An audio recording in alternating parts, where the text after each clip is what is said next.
हमने पिछली क्लास में क्या पढ़ा था कि अगर हमारे पास एक प्लेट कैपेसिटर की कंडक्टिंग प्लेट ये है, दूसरी प्लेट ये है,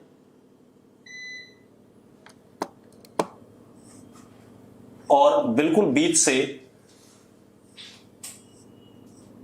ऊपर मीडियम एप्सिलॉन R1, नीचे एप्सिलॉन R2, तो इसका पोटेंशियल इस प्लेट का फिक्स है और इस पूरी कंडक्टिंग प्लेट का पोटेंशियल भी फिक्स है। ठीक है, इतनी बात। तो अगर ऊपर वाले को, मतलब इसका मान लेते हैं V1 है, इसका V2 है, तो ऊपर वाले हिस्से का कैपेसिटेंस अगर मैं C1 मानता हूं और नीचे वाले का C2 मानता हूं, तो potential difference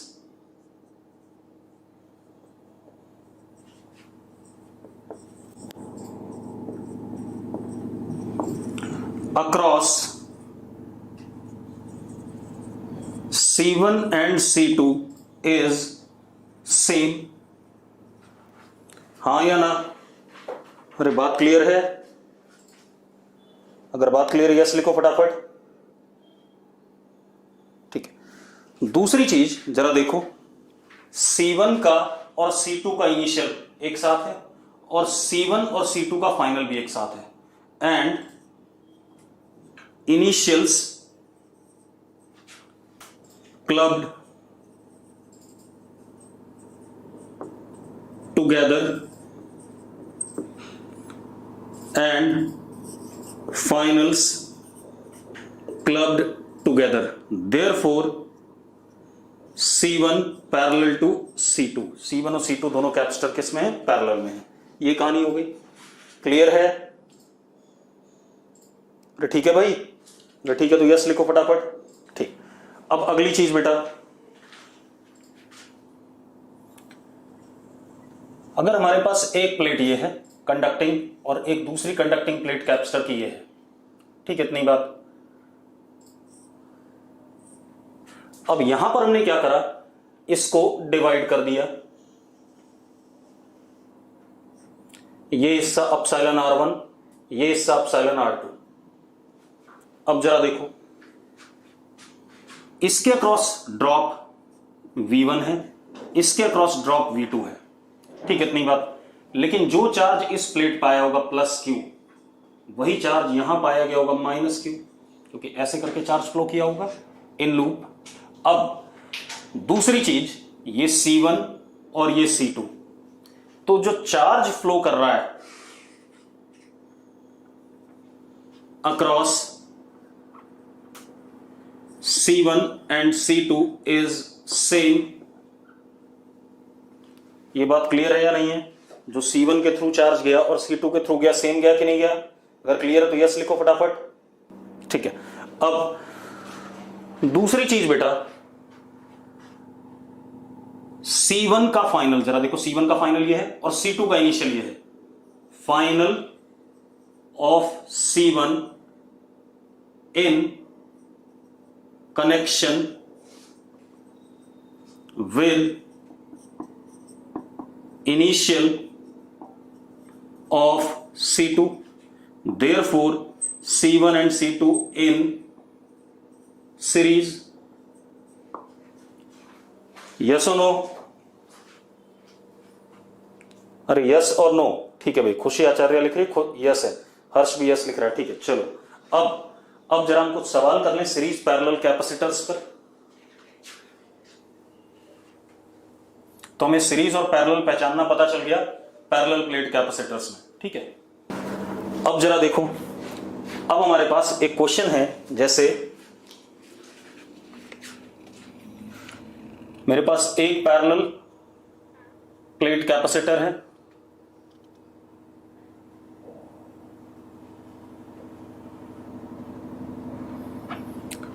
plate area A separation से बहुत ज्यादा, ठीक है। हमने इसको अपना एक्स एक्सिस मान लिया,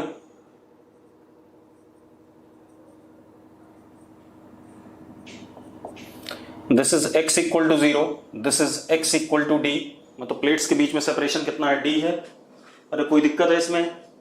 अब अब क्या कहानी बेटा, अब जरा देखो, मैंने क्या करा, बिल्कुल मिड में एक और प्लेट रख दी।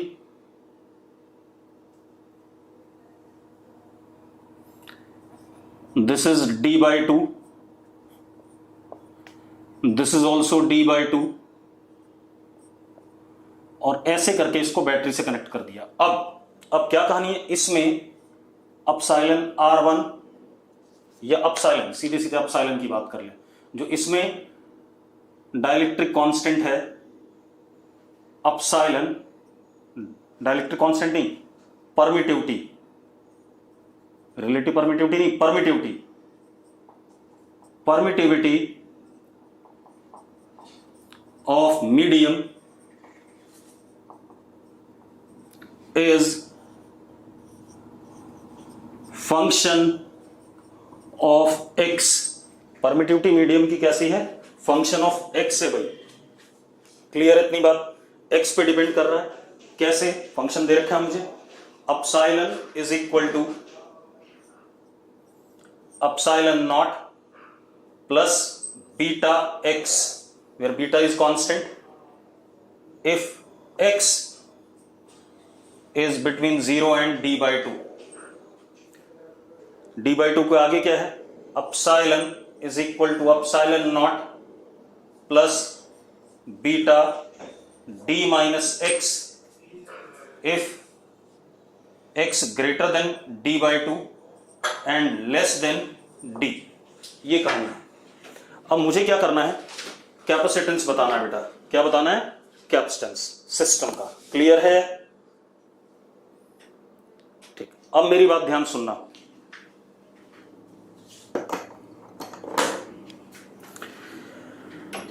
आप एक काम करो बेटा, देखो यहां से लेके जब हम आगे बढ़ रहे हैं तो परमिटिविटी मीडियम की हर जगह क्या कर रही है, चेंज कर रही है, यस और नो।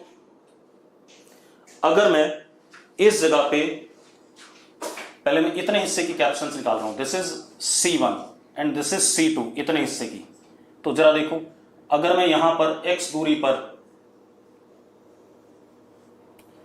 एक स्ट्रिप लेता हूं, कितने थिकनेस की, dx की, कितने की लेता हूं, dx की, तो इसकी कैपेसिटेंस इज व्हाट,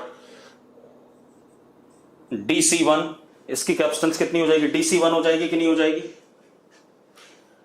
अगली स्ट्रिप जो इसके आगे होगी उसकी भी dc1, अगली भी dc1। और एक बात बताओ, इस स्ट्रिप में जो चार्ज जाएगा वही अगले में जाएगा, वही अगले में जाएगा, वही अगले में जाएगा। मतलब ये सारे के सारे जितने भी मैंने छोटे छोटे ये स्ट्रिप पकड़े हैं, ये सारे के सारे क्या हो गए, कैपेसिटर्स इन व्हाट, सीरीज। ठीक है, तो हम क्या कह सकते हैं, DC1 are capacitors in series. तो पहले हम DC1 निकाल लें, DC1 is epsilon A upon thickness, that is what, dx। ये आएगा कि नहीं आएगा, पहले बता दो मुझे, अरे यस और नो। ठीक है, अब जरा देखो, अब क्या कहानी है, DC1 is equal to epsilon naught plus beta x A upon dx। अब मुझे, क्योंकि ये सारे सीरीज में है, ठीक है, तो अगर मुझे इन सब का सम करना है यहां से लेके यहां तक, तो 1/C1 is equal to integration 1/DC1। ये मैंने बताया था आपको, याद है या नहीं है, ठीक है भाई। चलो अब जरा देखो, 1/C1 is equal to integration dx upon A epsilon naught plus beta x 0 to what, d/2, proper limits के साथ, हाँ या ना। चल अब हम इसे इंटीग्रेट कर दें बेटा, तो 1/C1 इज इक्वल टू, जरा देखो 1/A बाहर आ जाएगा, dx upon this would be log आएगा इंटीग्रेशन में, बीटा बाहर, log epsilon naught plus beta x, और लिमिट डाल देते हैं बेटा, तो plus beta d/2 upon epsilon not, मैंने डायरेक्ट कर दिया बेटा, कोई दिक्कत है इसमें? यानी कि मैं क्या लिख सकता हूं, 1/C1, बेटा इंटीग्रेशन मैंने डायरेक्ट करी है, 1/A beta log 1 plus beta D upon 2 epsilon not, ये आ गया भाई DC1। अरे आ गया कि नहीं आ गया? ठीक है, अब मैं इसको साइड में लिख लेता हूं, तो 1/C1 is 1/A beta log 1 plus beta D upon 2 epsilon not, ये हमारे पास क्या हो गया, 1/C1 हो गया। ठीक है, इतनी बात, मतलब हमने आधे की कैपेसिटेंस निकाल ली। अब बाकी रिमेनिंग में आते हैं, जरा ध्यान से देखना।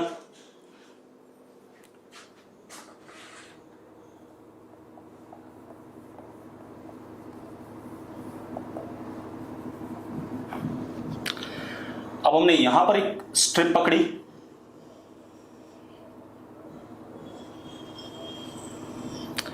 जो चार्ज यहां से आ रहा था वो इसके थ्रू भी गया और आगे भी जाएगा, तो इसकी कैपेसिटेंस DC2 x दूरी पे कितनी थिकनेस, ये dx।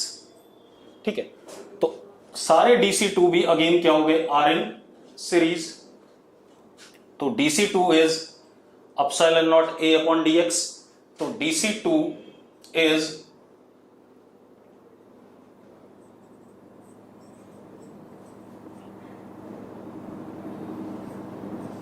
ये आ गया 1/C2 इज व्हाट, 1/DC2। ठीक है, इतनी बात, 1/C2 is equal to limit कहां से, D/2 से D तक, और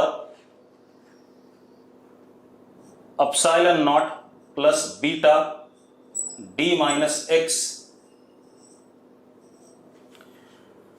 अब अगर हम इंटीग्रेट करें बेटा तो ध्यान से देखो क्या आ जाएगा, अगेन लॉग में ही आएगा। ठीक है,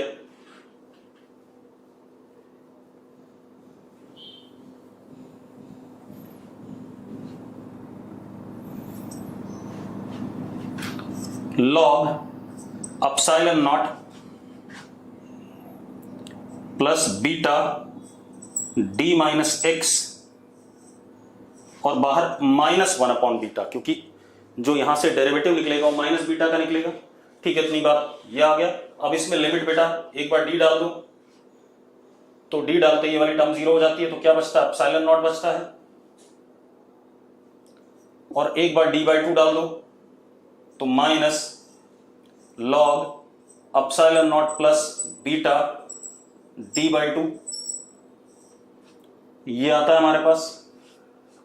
अब log A minus log B is what, log A upon B, बाहर माइनस साइन लिखा हुआ है तो log B अपॉन A, तो सीधे सीधे क्या हो गया, 1/C2 is equal to 1/A beta log 1 plus beta D/2 epsilon naught. यही आ गया कि नहीं आ गया, सेम? अरे सेम आ गया कि नहीं आ गया, पहले बताओ मुझे, कोई दिक्कत है किसी को? कोई इशू नहीं है। अब क्या कहानी है, अगर हम ध्यान से देखें, भाई मेरा काम था फंक्शन बनाना, उसके बाद इंटीग्रेट करना आपका काम है, क्लियर है? अब क्या कहानी है, ये दोनों किस में हो गए, C1 and C2 in series, तो 1/C equivalent is 1/C1 plus 1/C2 कर सकते हैं। तो क्या हो गया बेटा, जरा देखो, 1/C equivalent is equal to 1/A beta, और दोनों ऐड होकर के ट्वाइस हो जाएगा, तो क्या हो गया यहां 2 log 1 plus beta D/2 epsilon not. तो C equivalent is A बीटा/2 log 1 plus beta D upon 2 epsilon not. ये हमारे पास क्या आ गया, इक्विवेलेंट कैपेसिटेंस आ गया। कोई दिक्कत है इसमें किसी को? अगला क्वेश्चन देखो, अगला क्वेश्चन थोड़ा सा डिफिकल्ट है, ध्यान से करते हैं, IIT में भी आ चुका है, सब्जेक्टिव जब IIT होता था। ठीक है, अगला क्वेश्चन क्या है बेटा हमारे पास,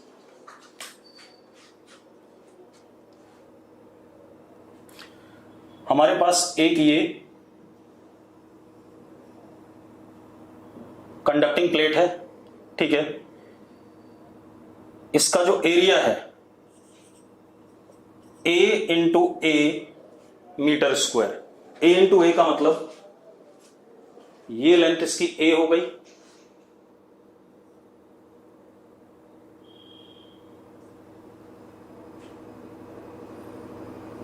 और अंदर की तरफ ये वाली लेंथ भी इसकी A हो गई। क्लियर है?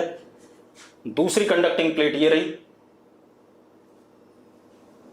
सेम कॉन्फ़िगरेशन की। इनके बीच में सेपरेशन कितना, D, ऐसा कुछ। अब मेरी बात ध्यान से सुनना भाई, मतलब आप ऐसे कह सकते हैं कि हमारे पास ये दो प्लेट्स हैं, ठीक है, A और A, and separation between the plates is what, D, ठीक है। अब मेरी बात ध्यान सुनो, क्या कहानी है। कपिल जी एक मिनट। अब क्या इशू है बेटा, ध्यान से देखो, पकड़ना इसे। अब क्या कर रहे हैं हम, इन दोनों प्लेट के बीच में ऐसे करके एक प्लेन बनाया हमने, ऐसे करके ये प्लेन। इस प्लेन के इधर डाइलेक्ट्रिक कांस्टेंट अलग है और नीचे वाले में अलग है, ठीक है। तो वो बनाने जा रहा हूं मैं, हो जाएगा। अब नहीं, अब जरूरत नहीं पड़ेगी उसको, हो गया। अब देखो बेटा, मैंने ये एक क्या बनाया, प्लेन बनाया। अब इस प्लेन में इस साइड डाइलेक्ट्रिक कांस्टेंट या रिलेटिव परमिटिविटी एप्सिलॉन R1 और इस साइड एप्सिलॉन R2, और ऐसे हमने इसे बैटरी से कनेक्ट कर दिया। अब आपको क्या बताना है, इक्विवेलेंट कैपेसिटेंस बताना है सिस्टम का। अरे क्लियर है? कितने लोगों को क्वेश्चन समझ में आ गया क्या करना है? चलो मैं करता हूं बेटा।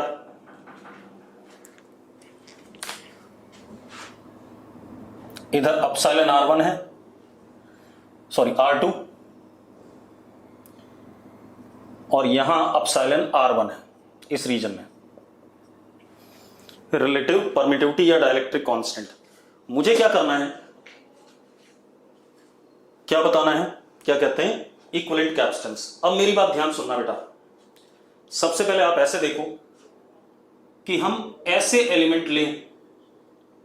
मैंने ऐसे करके एक स्ट्रिप पकड़ी,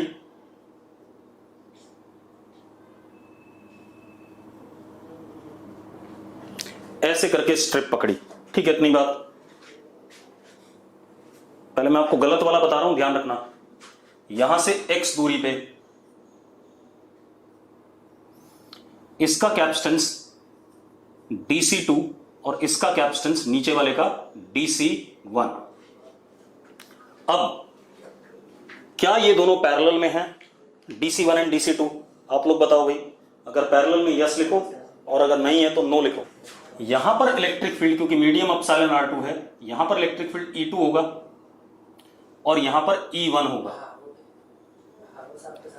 तो जो पोटेंशियल डिफरेंस इसके अक्रॉस आएगा वो आएगा dV2 is E2 into dx, और जो यहां आएगा potential difference dV1 will be E1 into dx।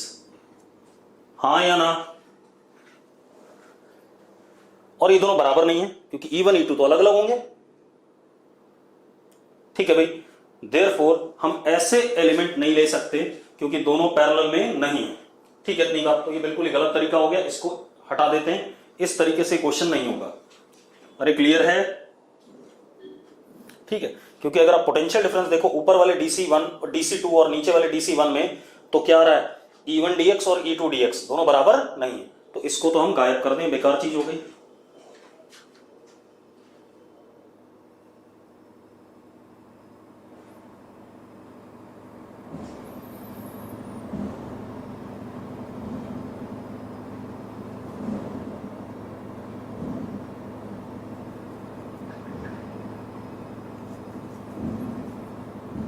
अब जरा कुछ और देखते हैं बेटा। अब हमने क्या करा, ऐसे ले लिया एलिमेंट,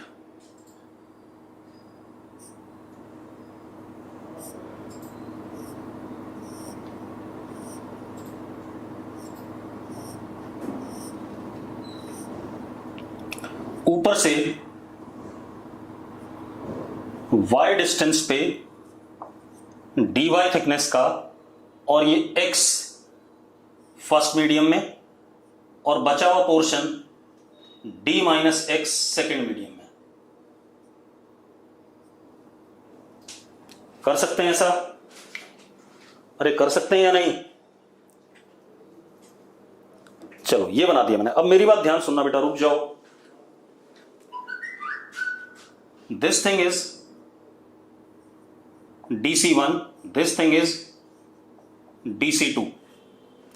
यस और नो? ठीक है। अब एक मजेदार बात देखो, जो चार्ज DC1 में जा रहा है वही DC2 में जा रहा है या नहीं? अगर जा रहा है तो यस लिखो। ठीक है, जो चार्ज DC1 में जा रहा है वही DC2 में जा रहा है तो यस लिखो। ठीक है।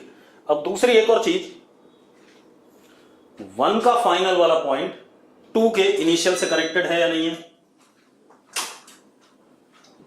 तो मतलब दोनों किस में हो गए? सीरीज में हो गए।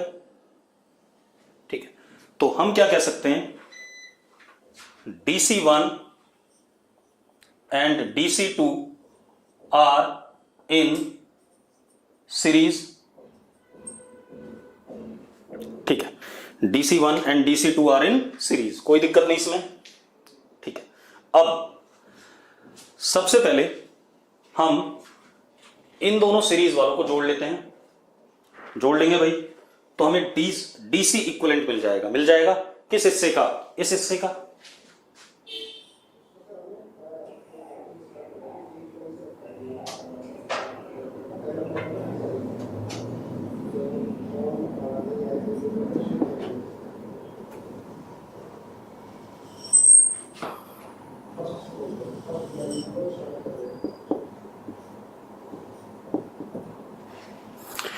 हमें क्या मिल जाएगा? अगर ये दोनों सीरीज में हैं, then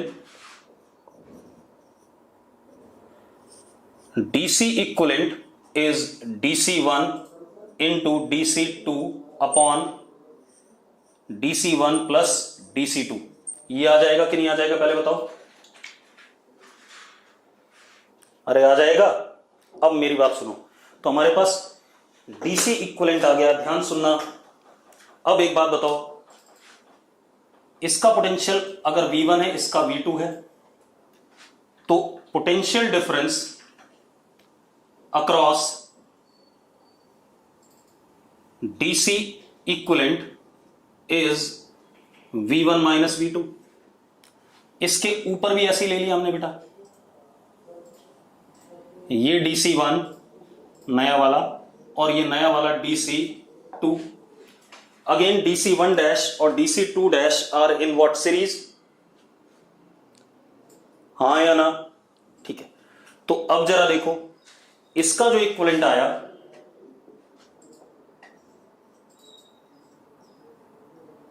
again V1 minus V2 आया पोटेंशियल डिफरेंस। हाँ या ना? अरे आया कि नहीं आया? इसका मतलब हम पहले DC इक्विवेलेंट निकालेंगे, उसके बाद जितने भी DC इक्विवेलेंट हैं वो सारे के सारे किस में होंगे? पैरेलल में होंगे। तो दोनों सवाल इसमें एक ही में आ गए, सीरीज भी और पैरेलल भी। यस और नो? ठीक है भाई। निष्ठा एक बात बता, ये दोनों सीरीज में दिख रहे हैं, मैंने इन दोनों को जोड़ दिया, ये आ गया। अब निष्ठा यहां देख, ये तो आ गया DC इक्विवेलेंट इसका, इस ऊपर वाले का भी DC इक्विवेलेंट डैश। अब एक बात बता, यहां V1 है, यहां V2 है, तो DC इक्विवेलेंट के across potential difference V1 minus V2। ऊपर वाले DC इक्विवेलेंट डैश के अक्रॉस भी V1 माइनस V2। तो भैया ये दोनों किस में आ गए? पैरेलल में आ गए। इसके ऊपर भी लोगे वो भी पैरेलल में होगा, वो भी पैरेलल, सारे पैरेलल में हो गए। और सारे ही जब पैरेलल में हो गए तो पहले मैं क्या करूंगा? DC इक्विवेलेंट निकालूंगा इनका, और बाद में जितने भी DC इक्विवेलेंट हैं उन सबको क्या करूंगा? पैरेलल में ऐड कर दूंगा। अरे क्लियर है? ठीक है। सो फाइनली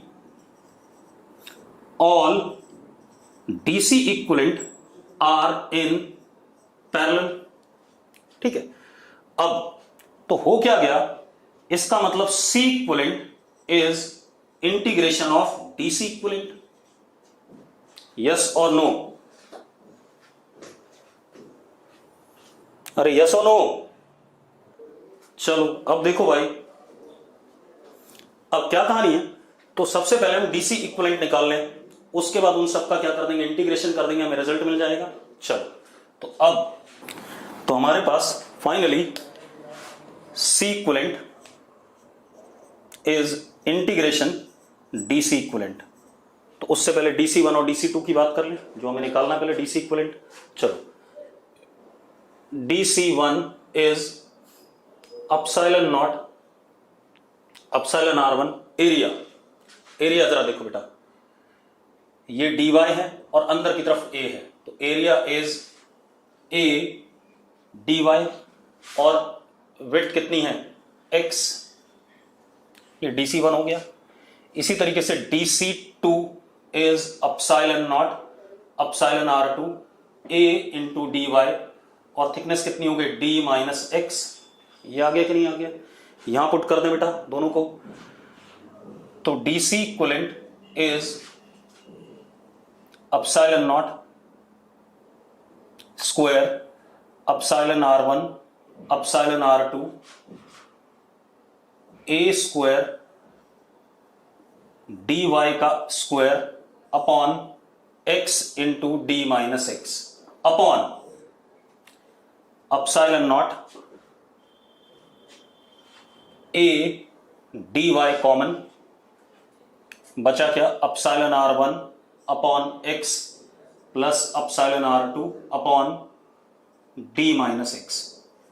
कितने लोगों को ये बात क्लियर है जो मैंने लिखा है? अरे क्लियर है? ठीक है भाई, मैंने कुछ नहीं करा, वैल्यू पुट कर दी। अब जरा देखो भाई, ये ड्रामा कैंसिल होता है, एलसीएम भी ले लो नीचे, जरा देखो। DC equivalent is epsilon naught epsilon R1 epsilon R2 a dy upon, जरा देखो एलसीएम लेने पे ये भी कट जाएगा, आया क्या epsilon R1 d plus epsilon R2 minus epsilon R1 into x. ये बन रहा है कि नहीं बन रहा है? देखो जरा, बन गया भाई? हाँ ठीक है, ये बन गया। अब मुझे क्या करना है, इसको इंटीग्रेट करना है विद प्रॉपर लिमिट्स। ठीक है, अब अगर मैं देखूं यहां ध्यान से, तो डीसी इक्विवेलेंट में दो वेरिएबल हैं, एक तो x भी वेरी कर रहा है, x की वैल्यू बदल रही है धीरे धीरे, और y भी बदल रहा है। तो अब मुझे क्या करना पड़ेगा, या तो इंटीग्रेट करने के लिए मुझे x को y में कन्वर्ट करना पड़ेगा या y को x में। अरे क्लियर है? अब जरा देखो, तो मैं क्या करता हूं, ध्यान से देखो। अगर ये एंगल थीटा है बेटा, तो ध्यान से देखो, tan theta is x upon y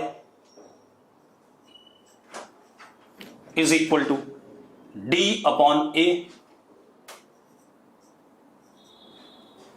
हाँ या ना? d अपॉन a, यस और नो? ठीक है भाई। अब आप क्या कर सकते हो, y is equal to a x upon d लिख सकते हैं, डिफरेंशिएट कर दो इसे, dy is equal to a upon d into d x लिख सकते हैं या नहीं? ठीक है, अब वैल्यू पुट कर देते हैं।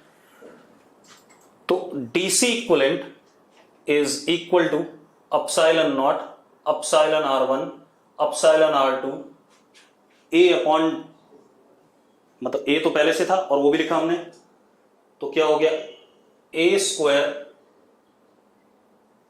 dx upon d epsilon R1 d plus epsilon R2 minus epsilon R1 into x. ये आ गया भाई। किसी को दिक्कत है इसमें? चलो नो प्रॉब्लम। अब हम क्या करें, इसको इंटीग्रेट कर देते हैं भाई प्रॉपर लिमिट्स के साथ। अब अगर हम इसे इंटीग्रेट करते हैं तो जरा देखो, C equivalent is equal to epsilon naught constant epsilon R1 constant epsilon R2 constant a square constant upon d constant, इतना कांस्टेंट है, इंटीग्रेशन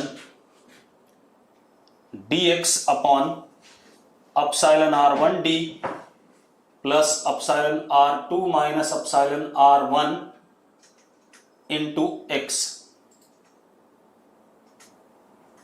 और x की लिमिट जरा देखो, x यहां से स्टार्ट हो रहा है,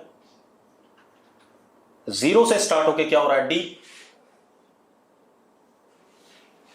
अब इंटीग्रेट कर दो भाई, तो c equivalent is equal to, मैंने कहा था ये आईआईटी में आया हुआ सवाल है और टिपिकल है, तो और सब्जेक्टिव में आता था पहले, तो थोड़ा सा अच्छा सवाल है इसलिए मेहनत करनी पड़ेगी।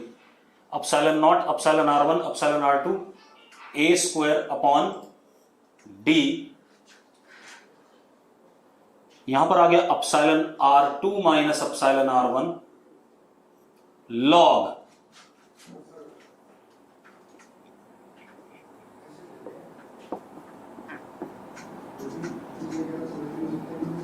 x, और उसमें लिमिट डालनी है, तो एक बार हमने d डाला यहां और एक बार हमने डाला 0, तो 0 डालते यही बचा सिर्फ।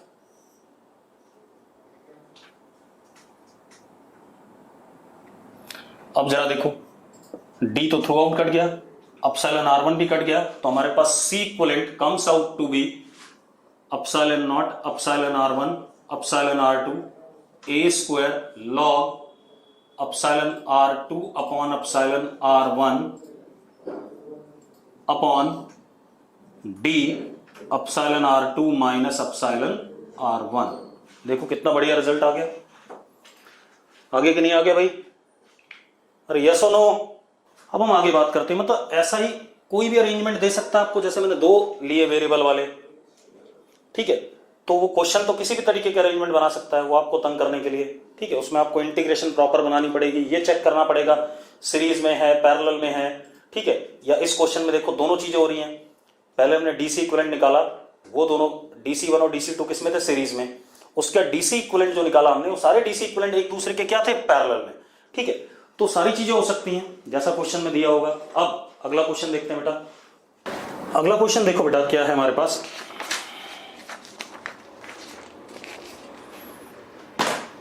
अब आते हैं हम types of capacitors, types of capacitors, ठीक है, इतनी बात। अब जरा ध्यान दो,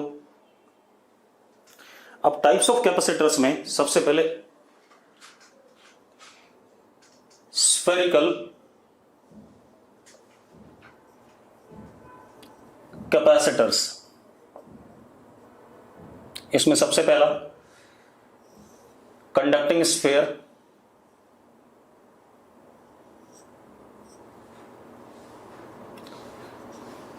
radius r, isolated conducting sphere, ये हम कर चुके हैं बेटा।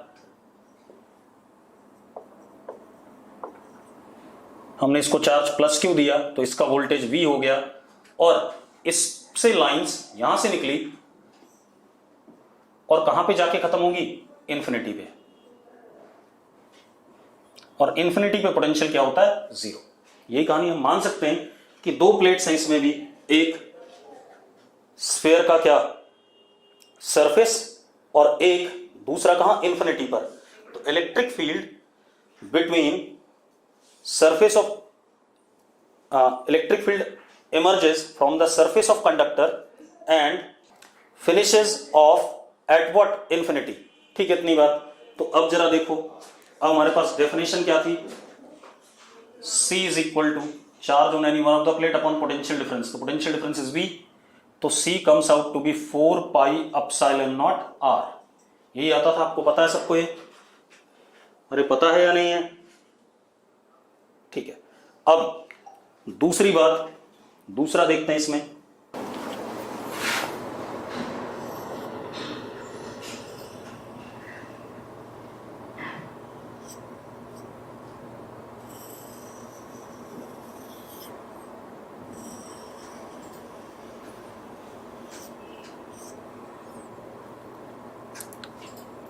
कंसेंट्रिक कंडक्टिंग स्फेयर्स, ठीक है, इसमें इनर वाले का रेडियस a, आउटर वाले का रेडियस b, और इसमें पहला केस ले रहा हूं मैं, बाहर वाले को हमने अर्थ कर दिया,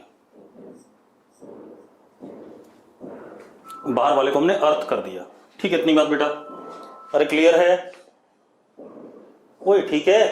अब मेरी बात सुनो, अगर हमने चार्ज दिया अंदर वाले को कुछ भी, सपोज प्लस क्यू, तो यहां इंड्यूस होगा माइनस क्यू। हमने कर रखा है इलेक्ट्रोस्टैट में, अर्थिंग करा हुआ है कि नहीं करा हुआ है? यहां प्लस क्यू और यहां माइनस क्यू, और बाहर चार्ज क्या होता था? जीरो इस केस में, अगर आपको याद हो तो, और नहीं याद है तो मैं कर देता हूं भाई, ठीक है, चलो याद है, कई लोग लिख रहे हैं। अब एक बात बताओ, इलेक्ट्रिक लाइन ऑफ फोर्स यहां से स्टार्ट हो रही है और इस पे खत्म हो जा रही है, क्योंकि जितना चार्ज यहां है उतना ही नेगेटिव यहां है।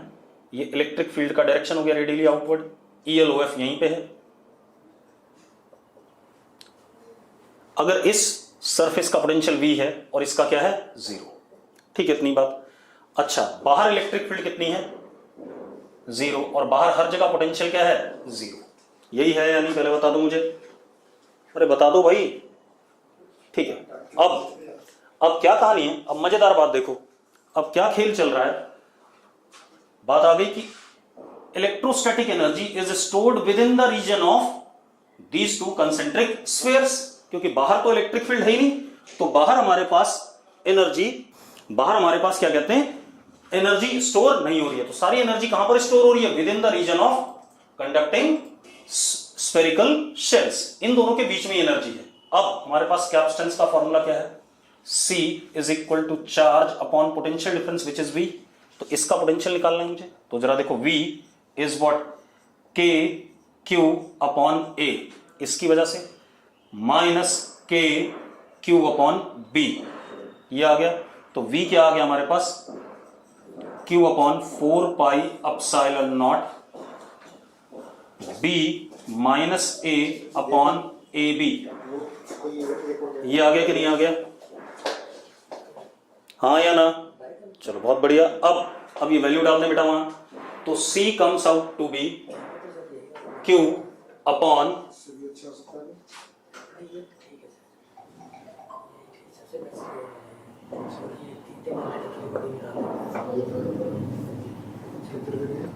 तो C comes out to be 4 pi epsilon naught AB upon B minus A, ये आ गया। कोई दिक्कत है इसमें? कोई दिक्कत नहीं, मेहित को कोई दिक्कत नहीं है? और कोई? अरे जल्दी बोलो यार, अरे क्लियर है? अगर क्लियर है यस लिखो फटाफट जल्दी से, फिर मैं अगला केस लूं इसका। डरा देते क्लियर है? चलो अब आगे देखो, अब अगला केस देखो भाई, अगला केस देखो बेटा। अगला केस क्या हमारे पास? मैंने कहीं अर्थिंग नहीं करी, मैंने कोई अर्थिंग नहीं करी, ऐसा ही रहने दिया। अब मैंने इसको चार्ज प्लस क्यू दिया, तो इस पे इंड्यूस हुआ माइनस क्यू, और बाहर वाले सरफेस पे प्लस क्यू। ये कहानी है या नहीं? अरे यस और नो भाई? प्लस क्यू चार्ज अंदर वाले पे दिया, उससे लाइंस निकली होंगी और बाहर वाले कंडक्टर के इनर सरफेस पे खत्म हुई होंगी। तो बाहर वाले कंडक्टर के इनर सरफेस पे चार्ज कितना? माइनस क्यू, और क्योंकि बाहर वाला न्यूट्रल था, तो अगर अंदर वाले पे माइनस क्यू आया तो बाहर वाले पे क्या आया? उसके सरफेस पे प्लस क्यू आया। यस और नो? मैं क्या कह रहा हूं, मैंने इसको चार्ज प्लस क्यू दिया इस सरफेस को, तो इससे लाइंस निकली होंगी, वो सारी की सारी यहां खत्म हुई होंगी। यहां अगर खत्म हुई तो इस पे माइनस क्यू चार्ज इंड्यूस हुआ, क्योंकि ये न्यूट्रल था। तो इस पे अगर माइनस क्यू इंड्यूस हुआ तो बाहर वाले पे कितना आएगा? प्लस क्यू, क्योंकि ये बाहर वाला स्फेरिकल कंडक्टर क्या था? न्यूट्रल था। अब मजेदार बात देखो, अब मजेदार बात क्या है कि हमारे पास इलेक्ट्रिक फील्ड यहां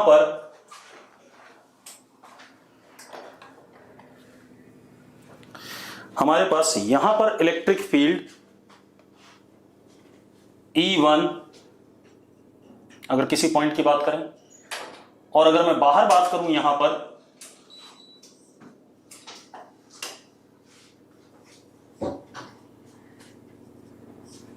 यहां पर E2, ठीक है, इतनी बात। कोई दिक्कत है इसमें पहले बताओ? मतलब लाइंस ऑफ फोर्स आपकी यहां भी हैं और यहां भी है। दूसरी चीज, इलेक्ट्रिक फील्ड के डायरेक्शन में पोटेंशियल घटता है, तो अगर मैं इसका पोटेंशियल V1 मान लूं, इसका V2, और इंफिनिटी पे जाके लाइंस खत्म हो रही हैं, इंफिनिटी का क्या? 0। ऐसा कह सकता हूं या नहीं कह सकता हूं? पहले बता दो मुझे। अरे कह सकता हूं या नहीं? ठीक है। अब मजेदार बात देखो, इंफिनिटी पे अगर मैं सरफेस मान रहा हूं तो यहां से लाइंस कितनी निकल रही हैं? क्यू चार्ज की वजह से निकल रही हैं, और सारी कहां खत्म हो रही है? इंफिनिटी। तो इंफिनिटी पे चार्ज कितना आया होगा? -Q आया होगा कि नहीं आया होगा?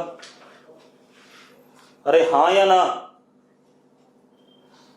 अरे भाई मुझे बताओ, यस और नो? अब मजेदार बात देखो, कैपेसिटेंस चार्ज और पोटेंशियल डिफरेंस पे डिपेंड नहीं करता, वो उसके अरेंजमेंट पे डिपेंड करता, हमें पता है। तो हमने जो ये वाला अरेंजमेंट पढ़ा हुआ है, इसकी कैपेसिटेंस हमने C1 मान ली, और जो ये वाला अरेंजमेंट है इस सरफेस से इंफिनिटी तक का, इसका C2 मान लिया। मान सकते हैं कि नहीं मान सकते हैं? अब हमें पता है C2 कितना? C2 is 4 pi epsilon naught B and C1 is 4 pi epsilon naught AB upon B minus A। अभी निकाला है हमने। निकाला है कि नहीं निकाला है? अरे निकाला है कि नहीं?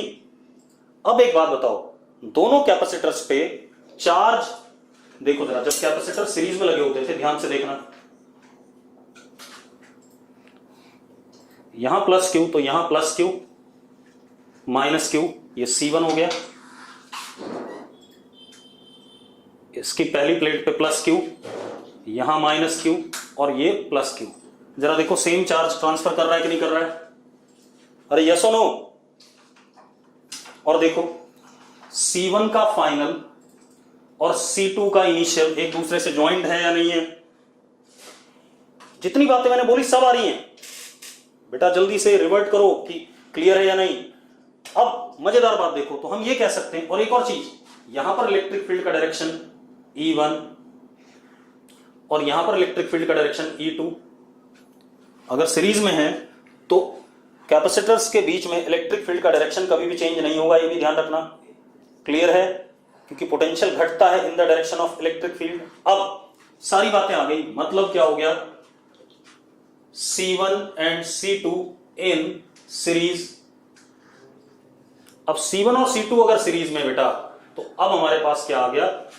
C equivalent is C1 C2 upon C1 plus C2। हाँ या ना? अरे यस और नो? जरा वैल्यू डाल दो, इन दोनों की वैल्यू डाल के देखो जरा क्या आ रहा है। C equivalent is 4 pi epsilon naught A। Value डाल के देख लो, आपके पास यही आ जाएगा। आ गया भाई? अगेन सेम अरेंजमेंट है, हमने अंदर वाले को अर्थ कर दिया बेटा। किसको अर्थ करा? अंदर वाले को। क्लियर है भाई? हमने अंदर वाले को क्या कर दिया? अर्थ कर दिया। कोई दिक्कत है इसमें? कोई दिक्कत नहीं। अब मेरी बात सुनो,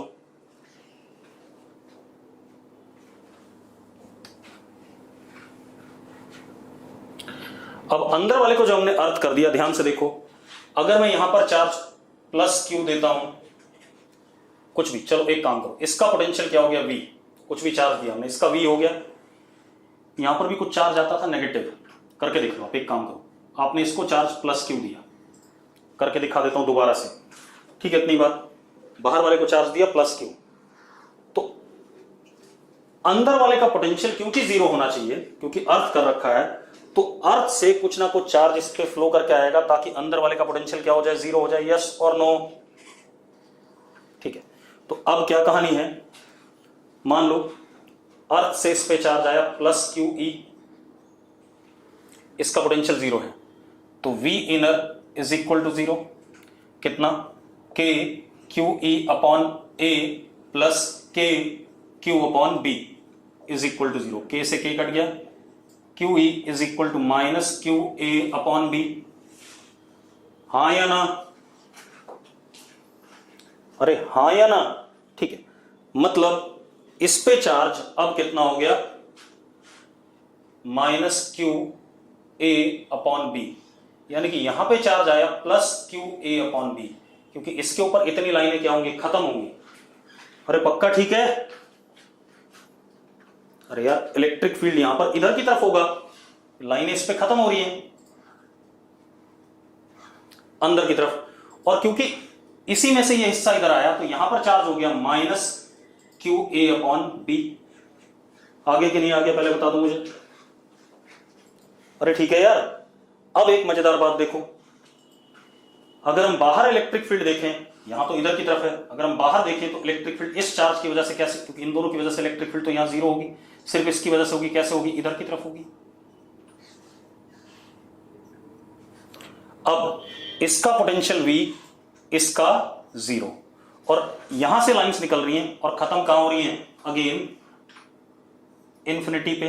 इंफिनिटी का पोटेंशियल भी क्या, जीरो, और इंफिनिटी पे चार्ज कितना, माइनस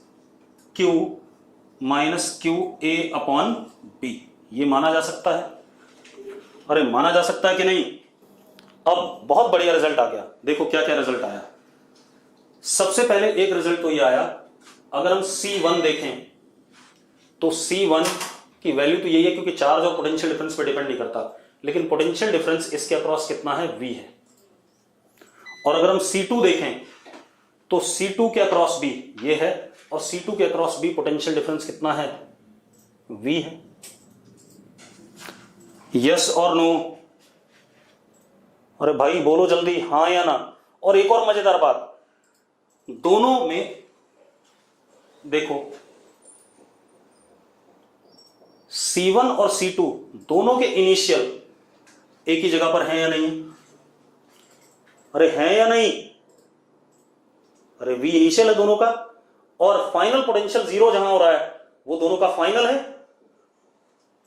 ठीक है, अब इलेक्ट्रिक फील्ड का डायरेक्शन भी दोनों में उल्टा है, एक में बाहर की तरफ और एक में अंदर की तरफ है, तो ये दोनों किस में हो गए, C1 and C2 in parallel, therefore C equivalent is C1 plus C2। ठीक है, इतनी बात, और मैंने वैल्यू डाल दी और सॉल्व कर दिया। 4 pi epsilon naught B square upon B minus A. कोई दिक्कत है भाई इसमें? कोई इशू नहीं है? चलो अब ये हो गया क्लियर। चलो अब एक काम करेंगे, आज का लेक्चर यहीं छोड़ रहा हूं, कल फिर आगे बढ़ेंगे।